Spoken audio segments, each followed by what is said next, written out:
Hey guys, I hope you're doing really well. I'm Charlie Allred with The Healthy Diabetic, and I'm here with our weekly live. And this week, my plan is to talk about when diabetes is diagnosed. So I was looking at topics and I'm like, oh my goodness, but I get a lot of questions about what do I do in the beginning? Well, first off, I want to talk about when it's first diagnosed. I know when I was first diagnosed, I was 22.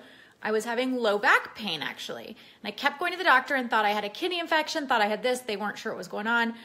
Finally, after probably 3 or 4 months of testing, it really took a long time, the doctor said, oh, you have high sugars, you're a diabetic. And then he started in on all the complications of diabetes. And I'm 22 years old, I'm young, I think I'm relatively healthy, I'm active, I'm right out of college.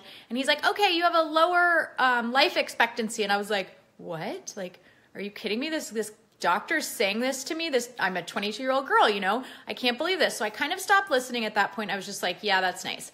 And I didn't hear another word he said because it was a big diagnosis. And the fact that he just clinically went on and said all these things, I was too shocked and too upset to deal with that. And eventually I went to, the endocrinologist, and I think you guys have all heard me talk about this before. My first endocrinologist, I literally left the doctor crying every time I went because she would say, oh, your sugars are too high, your sugars are too high. But she wouldn't tell me what to do. And it was the most frustrating thing. And I always say, I wish there was someone at the beginning who was there to help me. And really, the doctor threw more medicine at me, and it was kind of a trial and error situation because I would eat something and then I'd see where my sugars were. I'd eat something else, I'd see where my sugars are. And I knew I wasn't supposed to eat a ton of carbs, but the medication that I was on also created a situation, hey Sherry, or Cheryl, created a situation where I had to eat enough carbs to keep up with the medication. So it was kind of a problem in the beginning. So when you're first diagnosed, the first thing I can tell you is obviously talk to your doctor. Find a good doctor, because I know I went through the first one, I would leave crying and it was the worst. The second one was really great. And it is so hard, right? And so first, find a great doctor. Second, pay attention to your own sugars, because you're the one who knows what you eat, and you're the one that knows, where your sugars started, your sugar level, and where your sugars ended when you ate a certain thing. So eat similar foods so you can always, so I shouldn't say test, but so you're testing, if I eat this turkey sandwich, I know my sugars are going to go up this much.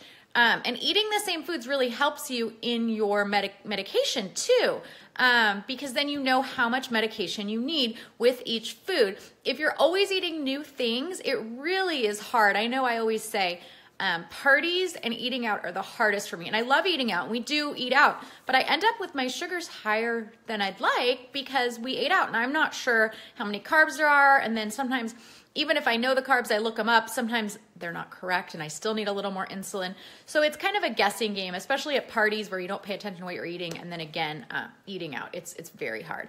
But in the beginning, like I said, eat the same things, test your sugars often, find a good doctor, and really, you're your own advocate. You have to be compelled to take the best care of yourself you can. And I know in the beginning, I was so sad and I didn't want to deal with it. I'm like, oh my gosh, I'm a diabetic and all these things that go through your head. But really, my challenge to everyone is always to think of it as a challenge. Diabetes is a challenge, of course, but it's really helping us live our healthiest life. And that's my whole goal. So the Healthy Diabetic is all about easy recipes. They're always low carb, almost no carb, because the goal is to keep those sugars nice and low. So we don't have those terrible diabetic complications that no one wants, right? So eating really well. And on our Facebook page, we always have new recipes. We also have a one-day challenge coming out in January. So early January, look out for that. It's going to be a one-day challenge. It's going to be, breakfast, lunch, dinner recipes. Try it out. See where your sugars are, because again, eating low carb and keeping your sugars nice and low is really what it's all about.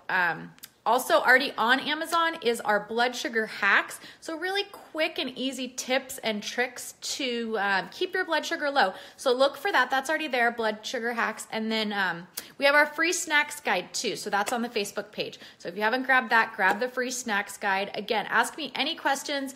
The goal is to have a live once a week and answer real questions from our audience and really help diabetics live their healthiest. That is the goal. So again, I'm Charlie Allred. Thank you so much. And I am excited for you to live your healthiest. Thanks.